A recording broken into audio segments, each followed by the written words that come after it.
Guidance is internal. Ignition sequence starts. 5, 4, 3, 2, 1, 0. All engine running.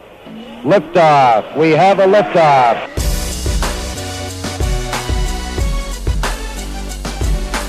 Permission to board. Permission to come aboard. Permission to board. Permission to bring me aboard. Permission to come aboard. Welcome to the Permission Granted podcast. Here's DA. Welcome inside the Permission Granted podcast, everybody. Thanks for being with us. DA with you, of course, and you can always get us a multitude of ways. This is the show within the show. We peel back the curtain on the Permission Granted podcast, and so you can grab this on our iTunes feed. Just search The DA Show CBS Sports. On Facebook, facebook.com/The DA Show in video form. You can check it out on our YouTube page as well, youtube.com/The DA Show.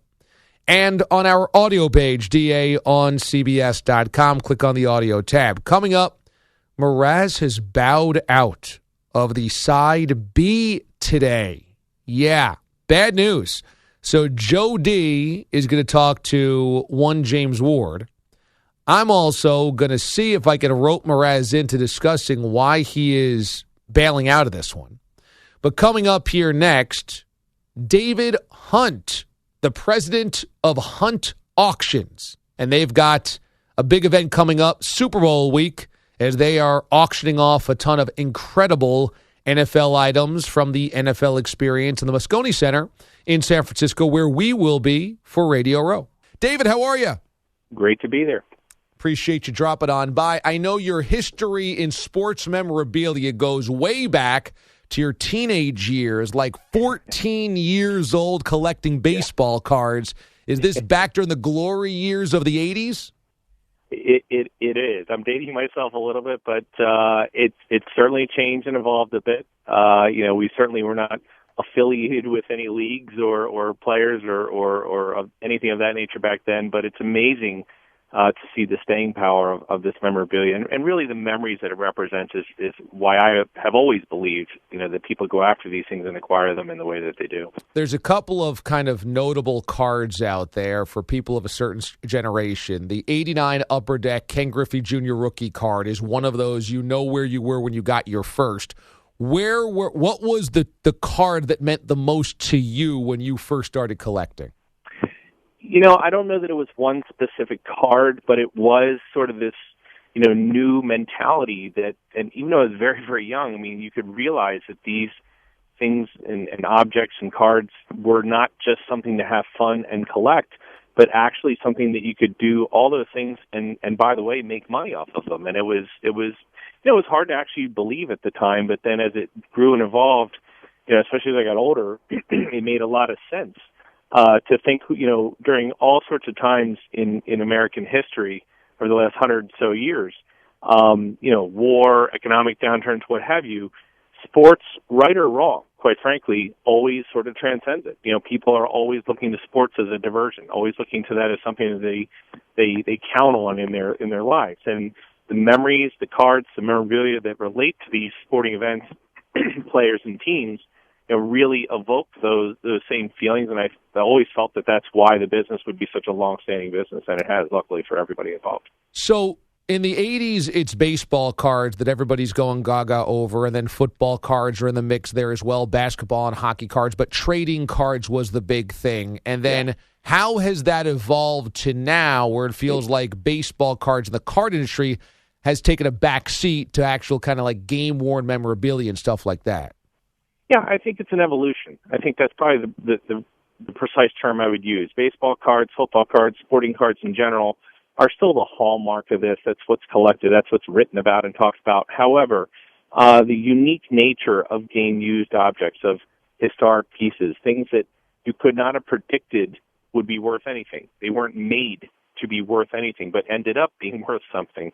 Those are the things that really have sort of shifted gears, and I would say probably have taken over in popularity in certain dollar value categories because, again, you couldn't predict it. If you were at a no-hit game, you didn't know you were going to be at one until that night. If it rained and most people left and you kept your ticket and program in a plastic sheath and nobody else did, there you have it. Whereas cards really were manufactured, as mass-produced pieces, and there'd be an error, an issue here or there, but basically not unique in and of themselves. So, yeah, I do think you're right that memorabilia, especially game used by the league, such as NFL auction programs that we're working with here, for authenticity and people bringing themselves as close to the game as possible, that's what really drives that market. Give me a little history lesson here. I would imagine back in the 1950s, say, there isn't a market for having to have Willie Mays' game-used glove. But at some point in time, that kind of turns, and people are excited about getting the spikes or the bat or the glove or the football. When does that kind of tipping point happen? I'd say as far as, you're absolutely right, people collected. There's documentation and obviously collectors that in the 40s, 50s, and 60s, 70s collected these things. They did acquire pieces from a Willie Mays or, a football player back then, but they weren't done because they were aspiring to sell them or they had any monetary value. It was just because they love sports and they wanted to collect these things. And they, probably like any other collector, they get one piece from Johnny Unitas, and boy, I'd rather get another one from, Lenny Moore. Oh yeah, and then let me get one from another Baltimore Colt player. So I think it evolved during that 40s to 70s era. That's sort of the evidence that we see in historic letters that have been found and, famous collections that were assembled. And then really in the 80s and 90s, it sort of, the seeds were planted.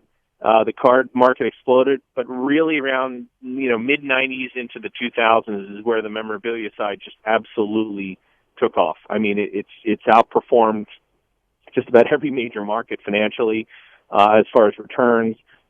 Some categories increasing by thousands of multiples over what it was worth. So, and then I think there's a ceiling there too. I think there's a ceiling we haven't even scratched yet, given the different types of pieces that are discovered still and the research being done. And as, popularity and things like social media and the league programs expand, the awareness of these items, it really tends to expand the volume and the dollar value as well. How about also the expansion of the quote-unquote man cave? Now that that's become such a thing, does that provide kind of everybody has their own little museum that they want to show off with their flat screen and their mini bar, whatnot? Has that led to the explosion?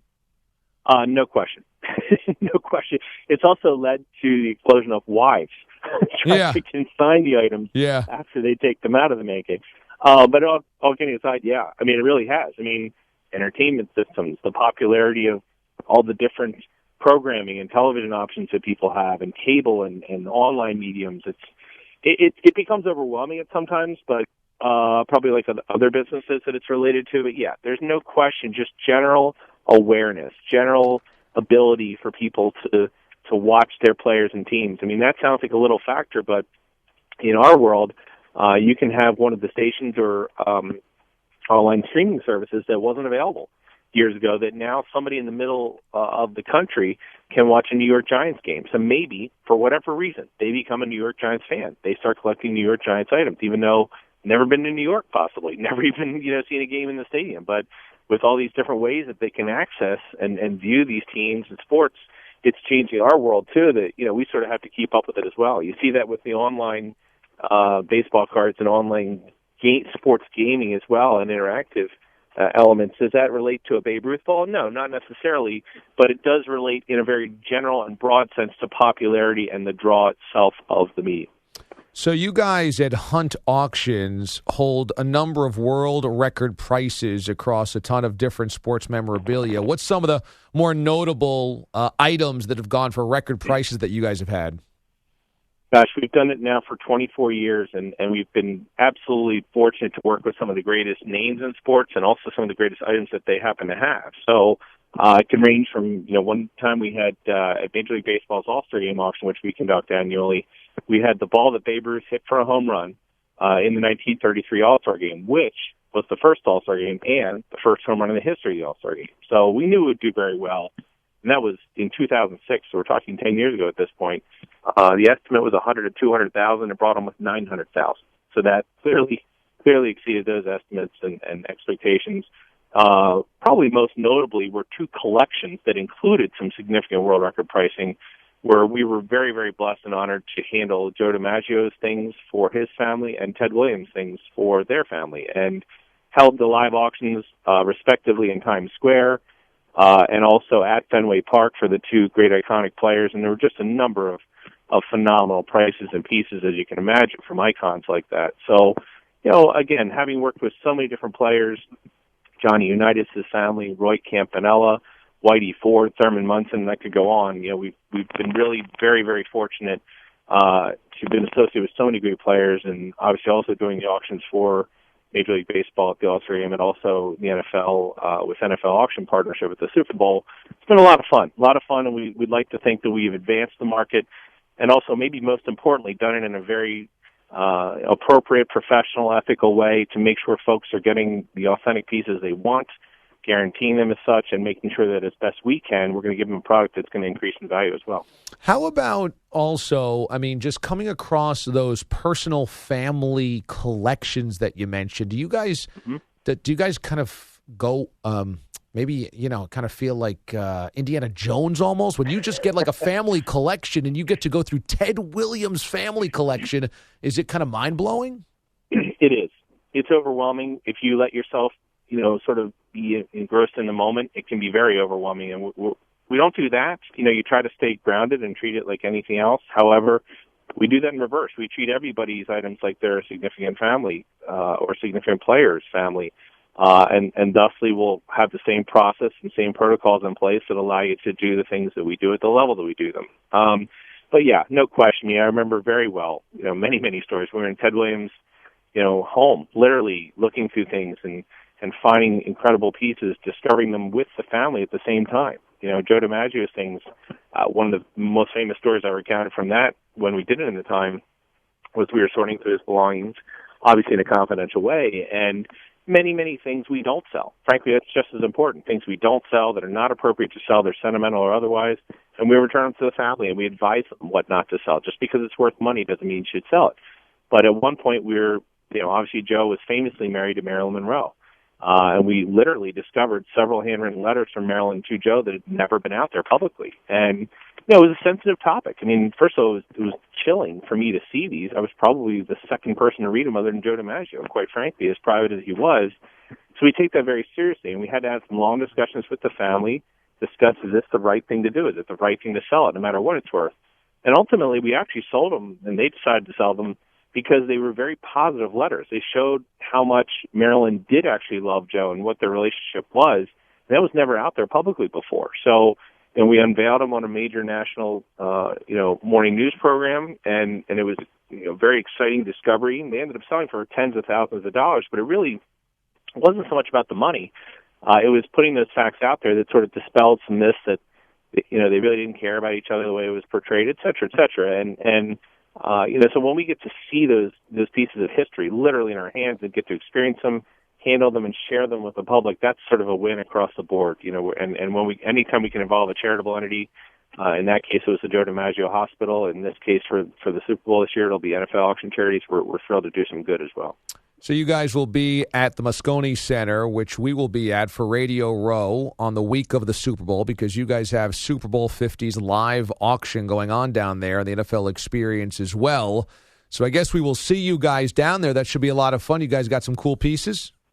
Yeah, this is our 8th year doing it with NFL Auction Partnership. It's grown into an amazing event. This year, with it being the 50th Super Bowl, we wanted to really do it big, and frankly, it'll be quite possibly the largest single football-specific related auction that's ever occurred. Having Tony Dorsett's things, Gale Sayers' things, items directly from NFL Auction, including game-worn jerseys from Peyton Manning, Drew Brees, J.J. Watt, all the great NFL players. And the nicest thing about this sale is the NFL auction items, the proceeds go directly to NFL Auction Charities, and even a portion of the proceeds of the other vintage items like the Tony Dorsett, a portion of those proceeds will go to NFL Charities as well. So should be an amazing event. We're really looking forward to it. There is also information on that at huntauctions.com and NFL.com/Super Bowl/NFL Experience. David Hunt is the president of Hunt Auctions, and he joins us here on the show. David, man, appreciate you taking out some time. Thanks so much, and good luck with everything. I'm glad we could connect with you guys. Thank you. We'll see you out there. All right. Thanks to David Hunt of Hunt Memorabilia and Auctions. And I think I got Mraz here. He's bailing out of the Side B. Mraz, are you good enough to go? Are you on injured reserve here? What's up? I gotta man up here. I gotta try to figure out a way to get through this. But yeah, I've had I don't know what happened to me this weekend. So you're on the mend. You're not feeling well. No, I don't know. And to be honest, I think I self-jinxed myself, to be completely honest. I don't know what happened, but I had told myself, because of the snowstorm that was coming in the Northeast. Yes. We had a surprise party for a family member Saturday night it was scheduled for. That surprise party was waived off because of the impending snowstorm and moved to Sunday afternoon right up against Patriots-Broncos. So I had made a couple jokes, but I was serious. I was going to fake sick on Sunday to get out of it just to make sure I'm home to watch the AFC Championship game. And by Saturday night, Sunday morning, there was no need to fake sick. I don't know what happened. I got something wicked respiratory going on. I'm having trouble breathing. I can't stop coughing. I feel like I have a sinus headache. I'm dying here. So have you had this medically checked out? Any doctors that have checked this out? No. And here's the problem with it. If I go get it checked out, well, actually, this is twofold. I was going to get it checked out Monday morning. Yeah. But the doctor I've always gone to for like the last 20 years happens to be, and you're going to laugh with this whole bubble thing, the same doctor that my mom does billing for. My mom works at a doctor's office. So it was convenient. I never had to look for doctor's appointments. I had the back door, that whole thing. Of course, everybody in your life you have known for a minimum of 25 years. Right. The problem is, just recently, I got off the health care I have here at work, and I switched to my wife's health care system. Ended up being a little cheaper with covering the same thing. Just worked out that way. So when I went to go to the doctor's office, my new healthcare provider is not accepted at the same doctor I've been going to for the last 20 years. And to be honest, I have no idea how to schedule a doctor's appointment. So the big thing is you don't want to be on antibiotics when we go out to San Francisco. Right. Now that it's gotten to this point, and if I go, like, for instance, Monday would have been okay. Usually a good antibiotic cycle lasts a week. I didn't go today. If I went to go do something tomorrow on Wednesday, that takes me right up until the time that we leave. I don't want to be on antibiotics. I'm looking to have a couple brews after the shows and stuff. Do we know what happens if you have beer on antibiotics? I wonder if this is like the greatest urban legend ever. I don't know, but I don't want to be the test dummy to find out what happens, especially that far from home. I'm way outside the bubble in San Francisco. Everybody keeps saying you can't do it, you can't drink on antibiotics, you can't drink. And I don't really know what the actual problem is there. Was one an upper, one a downer? Is it like a Red Bull and vodka? Well, if that is the case, just as you said, it's not like people don't drink Red Bull vodkas all the time or mix some type of upper, drug. Yeah, illegal drug. Just anything caffeine and True. then drinking beer. True. I don't know. I can't be the one that tests it out, though, because obviously I'm having a little short of breath here. I'm wheezing. I don't want to be the guy that tests that. So I'm trying to self-medicate. I'm going through a lot of NyQuil and a lot of Robitussin. What happens if you're not okay by the time that we leave? Well, that's going to be a problem. If I'm not okay a week from now, I might. If that's really the case, it's something serious is going on here. I might be hospital bound. Joe D might be making the trip. Well, are you worried at all that it's how you take care of your body? No, not at all. Not at all. Why? Because I'm fine. Like, that's not what's causing me to be sick. This is some kind of bug that went around. I'm sure the snowstorm didn't help, being out there shoveling like that. Mm-hmm. But no, this isn't like some kind of... my immune system's strong because I eat like garbage usually. So that's actually, when you eat like garbage, it's actually healthier for you in a weird way. Antibiotics and alcohol can cause similar side effects, according to the Mayo Clinic, such as stomach upset, dizziness, and drowsiness. Combining antibiotics and alcohol can increase these side effects. So again, I guess it can increase drowsiness, dizziness, and an upset stomach. That doesn't sound so bad. Do you want me having an upset stomach while I'm rooming with you? Probably not. Yeah, so I'm going to keep self-medicating. That's going to be the plan. I'm just going to hope this runs its course. Drinking any amount of alcohol with these medications, antibiotics, can result in side effects such as flushing, headache, nausea, vomiting, and rapid heart rate. That doesn't sound like what I want to have in a different time zone. No, but I think that everybody figured, your heart could stop or some type of heart attack. Yeah, that's not as bad. That doesn't sound that word. But terrible. it's something I want to avoid here. I wonder if, there are people that go on antibiotics that get that type of stuff anyway. Yeah, but it just increases. Nausea? Vomiting? That happens to a lot of people that go on drugs. But still, you're rolling the dice regardless. You want to increase those chances. Well, this is concerning. I'm not going to lie. This is concerning. I'll be okay. I'm going to... Listen, there's no bug lasts that long. I'll figure it out. Are you sure? I'm sure. I'm thinking I'm going to have to use a little sick day coming up here. Spoiler alert, I may not be in Wednesday, but I'm going to figure it out. Well, because you got to be okay, because this is a big trip. This is a big moment. This is going to be a big week. I'm pumped up for it. There's no way I'm missing the trip, so I got to be healed up. I got to be ready to go, even if that means staying in bed all weekend leading up to it. Top 3 things that you absolutely must do in San Francisco. What's the bucket list look like? Ooh, okay. Definitely got to hit the Ghirardelli Chocolate Factory. Of course, that's your number one. Yes. You got to see the ice cream sundaes they're serving there. It's unbelievable. So, what's a chocolate factory? Have you ever seen Willy Wonka? What are you, an idiot? Yeah, but Willy Wonka is not a real place. Yeah, but this is a chocolate factory. They have like a real store. They make the chocolates right there. You don't even package them up. So is that like a fresher chocolate? Don't poo-poo what I want to do. Yes, I'm not poo-pooing. I don't get it. Have you ever had a Ghirardelli chocolate? No. It is delicious. It's the best chocolate out there. Now picture it as fresh as could be. Okay. And now picture their Ghirardelli melted down as a hot fudge on an ice cream sundae. You got to see the pictures. Well, of that these. sounds good. Yeah, so I'll be eating that for lunch one day. Okay. I'll probably make sure I take it out Thursday. I guess number 2, I got to see the Golden Gate Bridge, right? Sure. The good thing about the Golden Gate Bridge, it's not a timely thing. You know what I mean? Like I see the bridge, I snap a picture. Okay, it's cool. It's a Golden Gate Bridge. I don't got to hang at the Golden Gate Bridge for 2 hours. You know what I mean? Yeah, you don't have to walk it. Yeah. No. I just want to see it. Yes. See it, snap a picture, a little selfie. I'm good. Okay. You know? Number 3, boy, I don't know. Drink with somebody really cool. Oh. After Radio Row one day. And by cool, I don't mean you and Adam Beasley. I mean somebody, a former NFL player, something. See somebody at a bar, have a drink with them, and just to be able to go back and say, hey, there I am. Look at me. I had a drink with, Joik Bell. Joik Bell? That'd be fun. Yeah, I don't know. I just threw it. Because literally, I'll take anybody. I'd enjoy Joik Bell. Yes. Way more than the bees and I. I got to do Golden Gate, definitely. I feel like I need a bread bowl on the water, like at the wharf. The good thing about Fisherman's Wharf. Fisherman's Wharf. At the end of Fisherman's Wharf is Ghirardelli Square. Okay. So we could do that in one full swoop. And then I would people will say Alcatraz, but I don't know if that's a must-do for me. Well, not only that, I'm pretty sure you have to book that like 6 months in advance. Oh, really? Yeah.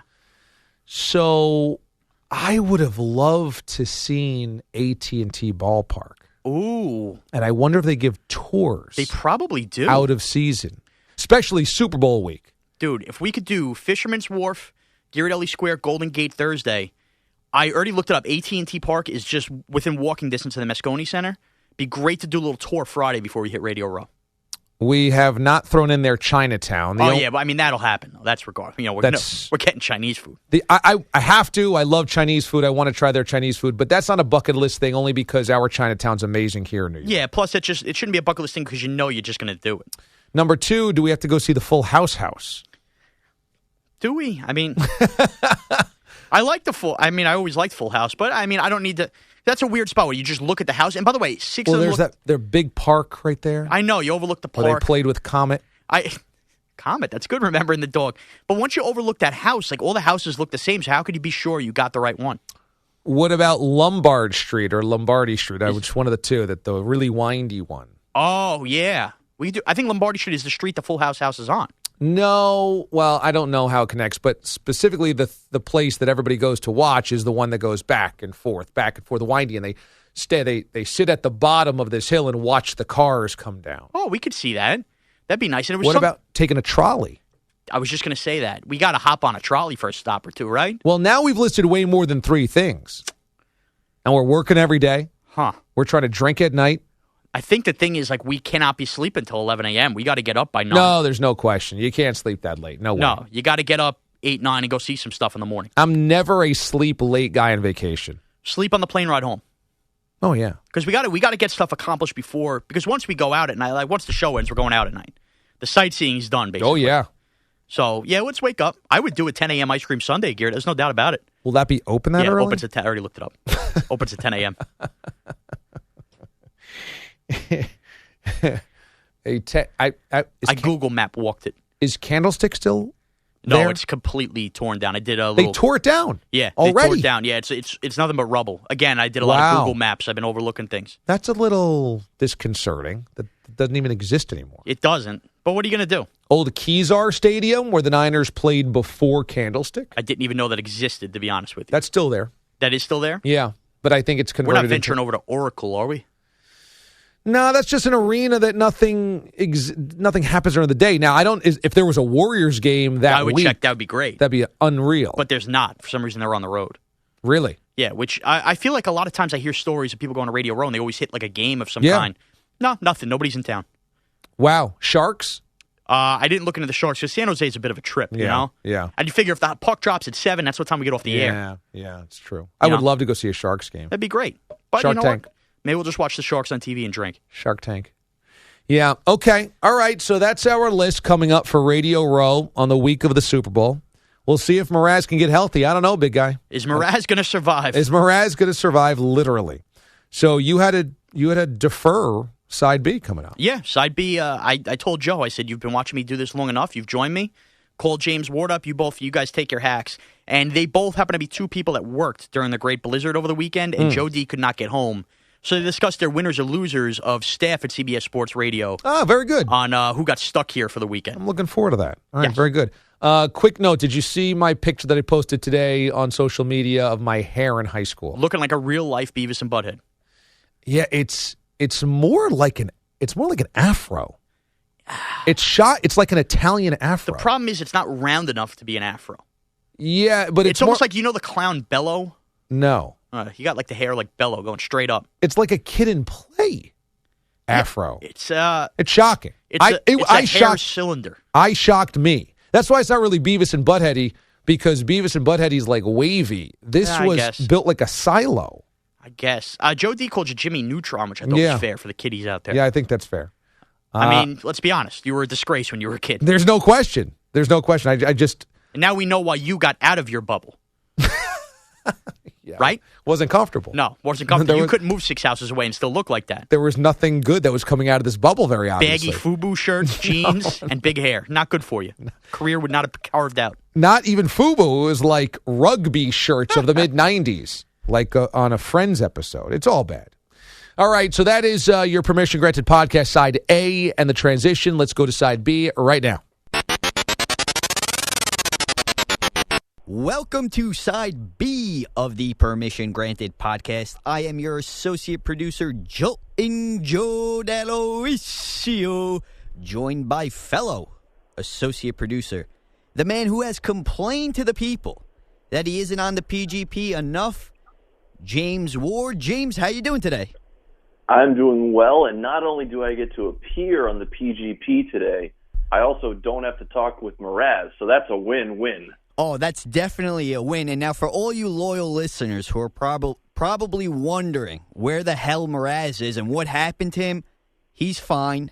He's feeling a little bit under the weather. Quote, I'm too weak to do this permission granted podcast today. He must have done a lot of shoveling this weekend. Yeah, the poor guy was one of the few people I know that didn't have to work at all this weekend, and he's the one that got sick. Oh, poor Mraz sat inside and watched TV all weekend. Feet up, watching the football game. But now he's sick, so he gets what he deserves. Not only feet up, but also demanding his wife on Twitter to wake up, get out of bed, and make him pancakes. How pathetic. It's funny. I read that tweet, and I saw it also on Facebook. I was laughing so hard. I had this picture of him and his dog just sitting there waiting. But his wife, Danielle, got the last laugh because she took a picture of him making food when she got up. So not only did she not make food for Mraz, she made him make food at the end of the day. That's typical Mraz. So I think it's safe to say we now know who wears the pants in that relationship.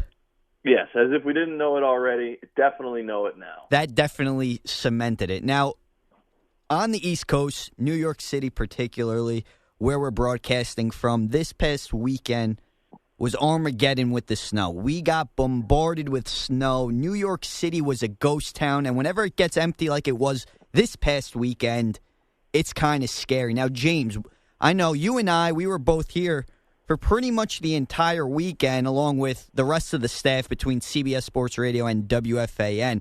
How did this weather affect you this weekend? To be honest, initially I was scared, and I thought the city of New York might close the subways. But I live in Manhattan, which is only about a 5-mile commute from the station. 5 miles does take 45 minutes because of New York City public transportation, but they didn't turn off the subways, so I was actually able to get home in basically the same amount of time that it usually takes me to get home. So I worked full day on Saturday. I left in the heart of the storm, got home in about 50 minutes, which is about 5 minutes longer than usual, but I was walking down all the streets and all the avenues, and there was no traffic at all. The mayor had said, if you drive your car, you'll be arrested. So there were no cars on the roads, just people walking down the middle of the street. And it was, to be honest, it was one of the coolest things I've ever seen because it was just New York City. You see it all with, tons and tons of people all the time. I was walking down the street by myself in the middle of the street with no one else around. You know what? Must be nice to be able to live in Manhattan and be able to get to work and get home during that storm because unlike you, I was stuck here all weekend. Now, I produce Saturday evenings. I start at 4 p.m. Eastern. If I would have waited my normal time to get into work, I wasn't getting into work. So I had to be here by, I got here around noon on Saturday, and I did not leave till Monday morning at 2 a.m. Eastern, and it was absolutely horrible. Yeah, you got there Saturday in the middle of my shift, stayed there all night basically, back in again Sunday morning, and you were there till Monday morning, 2 a.m. Eastern. So you were at 345 Hudson Street for the better part of the weekend. I was definitely made out easy because it didn't affect me at all. Just left a little bit more time. One of my favorite expressions, if it snows, wear boots and leave early. And that's all I had to do to make sure I got to work this weekend. Now, we weren't the only two stuck here. So many people were stuck here. Jody McDonald, who you'll hear on the network, Chris Lopresti, who covers the Jets for WFAN, Eddie Coleman, Eddie C., who covers the Mets for WFAN, a bunch of people. Those are just a few that have come off the top of my head. Who would you say was this week's winner in terms of staying in 345 Hudson? Well, if you're talking about guys that stayed there, I can't put myself on the list. But I am definitely the winner because I was not affected at all. If you I'd say Jody Mack might have been a winner just because he was so going with the flow. He was like, I'll stay here. If they need me to go on the air more, I'll go on the air more. Jody Mack sleeping on the Jody Mack couch, picking up extra shifts on WFAN, 2 shows on CBS Sports Radio. He had his pick of what to watch on TV. I would say Jody Mack was the winner of the weekend. Yeah, he definitely deserves some credit for being a winner of the weekend. He actually got here, I believe it was Friday evening, because his commute is probably the longest out of everyone here.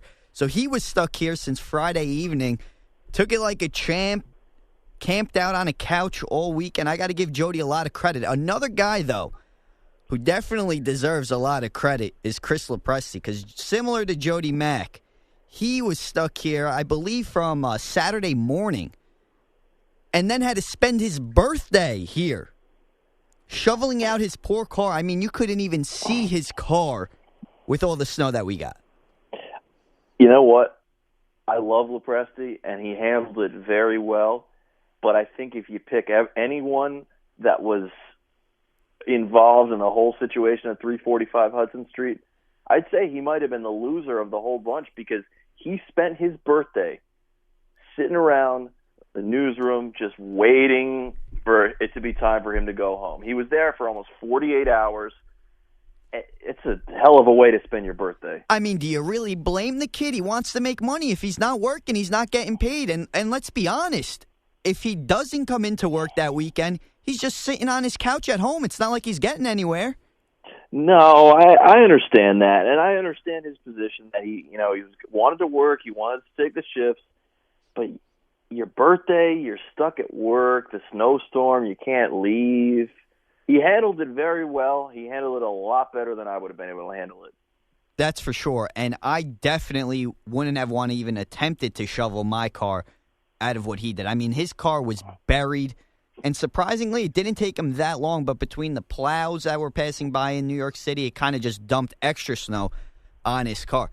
Well, as for those were the winners here, but as for the losers, and I will proudly nominate myself as a loser, because, I mean, I was a prima donna all weekend. I had enough. I mean, granted, I was fortunate enough to spend Saturday night in a hotel.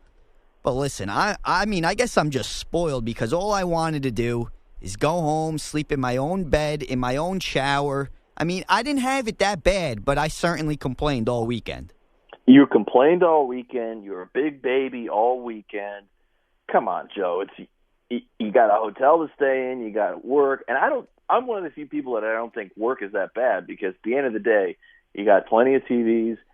All the places were still delivering. We're in the heart of New York City, so you can walk to different restaurants.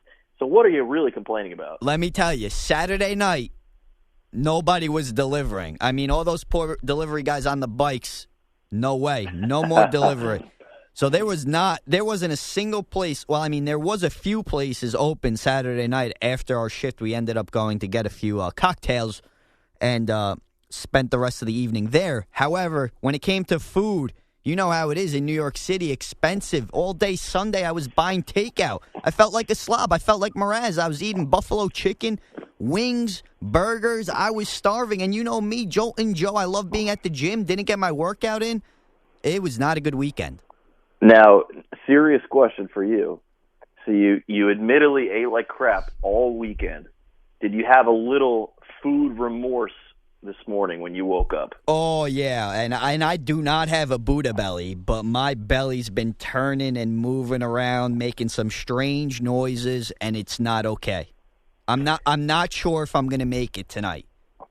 If you eat poorly, or scratch that, if you eat well and then you start eating poorly, you really feel it. Whereas if you eat poorly and you just keep eating poorly, your body kind of feels the same. But for guys like you and I, when we really let it slide, we eat, pizza a couple times, whatever, you feel it in your stomach the next day. That's for sure. I'll be honest. I know Mraz would have been proud of me if he saw all the junk I ate this weekend. Mixed with the few cocktails, he'd be proud that, I did a good job taking his role for the weekend. Because according to him, he didn't gain any weight, but I find that very hard to believe. Yeah, I got it. I had enough feed-up pictures from him this weekend to last a lifetime. And he's complaining about all this stuff that he has to, all the different kinds of things he's got to do all weekend. You and I worked all weekend. He sat at home watching sports. I have no sympathy for that man. Well, it seems like things are getting a little rowdy on your end, James. So, doorbell just rang. My dog's going crazy. I could tell. Well, that's going to wrap things up for the Permission Granted podcast. You can follow me on Twitter at JoeDCBS, and make sure to follow James at James Ward CBS on Twitter. Thank you for listening, and we will be back next week. Adios, amigos.